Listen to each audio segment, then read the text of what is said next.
The river looked calm that night, almost too calm, the kind of stillness that tricks the mind into believing nothing bad could possibly happen there.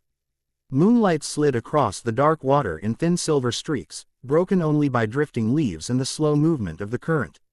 The SEAL team lay hidden along the muddy bank, hearts steady, breaths controlled, weapons trained toward the tree line across the river.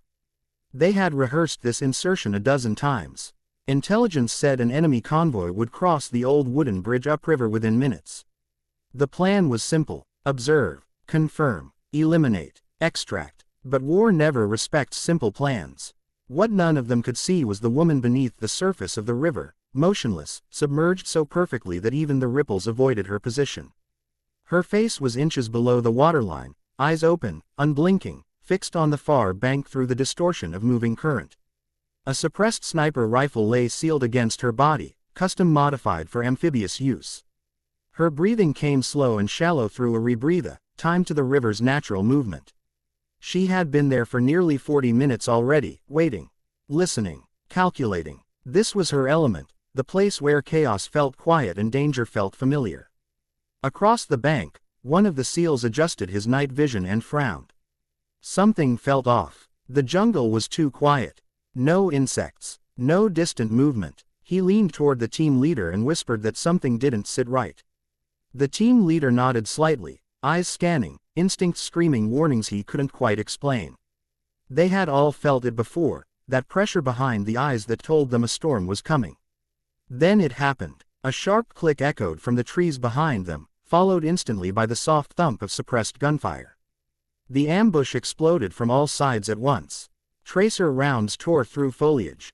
Dirt kicked up around the SEALs as they scattered, returning fire with brutal efficiency.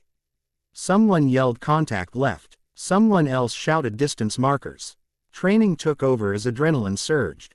But even elite operators can be caught off guard, and this ambush had been planned by someone who knew how SEALs moved, how they thought. Within seconds, two enemy teams pushed hard from the rear while another laid down fire from the far bank. The SEALs fought back, precise and deadly, but the kill zone tightened. A grenade landed near the riverbank and detonated, sending water and mud into the air. One SEAL was hit in the leg and dragged to cover. The team leader keyed his mic and whispered the words no operator ever wants to say. "We're done." It wasn't panic. It was assessment. They were boxed in, low on angles, and the enemy had numbers. That whisper traveled through the team like ice. But it also reached the woman beneath the river. She had heard everything. She had been tracking the enemy movement for over an hour, watching them set the trap, watching them wait. Her orders were clear. She was Overwatch, not intervention. Her mission was to eliminate a high-value target crossing the bridge, not save a SEAL team that wasn't supposed to be there. But plans change. Lives outweigh orders, and she had never walked away from a fight when she could change the outcome. The woman shifted slightly beneath the surface, the smallest movement, just enough to bring the rifle forward. She rose slowly, carefully, until only her eyes broke the waterline. The first shot came less than a second later. Silent, precise. The enemy commander on the far bank dropped without ever knowing what hit him. Before the body even hit the ground, she fired again. And again. 3 shots, 3 kills, each one surgically placed to collapse the enemy's command structure. The SEALs felt the shift immediately. Enemy fire faltered. Confusion rippled through the jungle. Someone shouted orders in panic. The woman rose higher now, water streaming from her gear as she planted herself against the riverbank, rifle steady, breathing calm. She moved like a machine built for violence, scanning, firing, relocating between shots with terrifying efficiency. Every pull of the trigger removed a threat the SEALs hadn't even seen yet. One of the SEALs risked a glance toward the river and froze.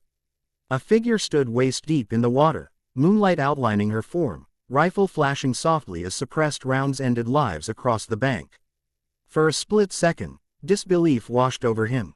Then training snapped back into place, and he adjusted his fire to match her rhythm. The enemy never stood a chance. Within 2 minutes, the ambush collapsed entirely. Survivors fled into the jungle, dragging their wounded, leaving behind weapons and bodies and the echo of a fight they never understood.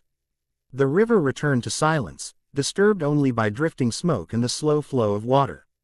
The woman finally stepped fully onto land, water pouring from her uniform. She lowered her rifle and scanned one last time, ensuring the area was clear. The SEAL team approached cautiously, weapons still raised, unsure whether she was friend or foe. The team leader stopped a few feet away, eyes narrowing as he studied her patchless uniform and custom gear. "Who the hell are you?" he asked. She removed her night vision goggles, revealing calm, sharp eyes that had seen far too much war to be surprised by anything anymore. "Someone who hates bad timing," she replied. The SEALs exchanged looks. One of them let out a short laugh, half disbelief, half relief. Another shook his head slowly. A female sniper emerging from a river to save an entire SEAL team was not something they would ever forget. Extraction came quickly after that. As they boarded the helicopter, the team leader turned to her again. "You saved our lives," he said simply. She shrugged. "You would have done the same." As the helicopter lifted off, rotors cutting through the night air, she looked back down at the river disappearing beneath them.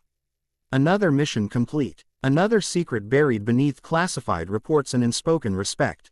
Stories like this don't make the news. Names aren't remembered. Faces fade into shadows. But the warriors remain. If you want more real-feeling military stories like this, stories that honor courage, sacrifice, and the unseen heroes of the battlefield, make sure you subscribe to our channel, Bravo Warrior Stories. Hit subscribe now so you never miss another powerful war story. Because some battles are never written down. And some heroes rise from places no one is watching.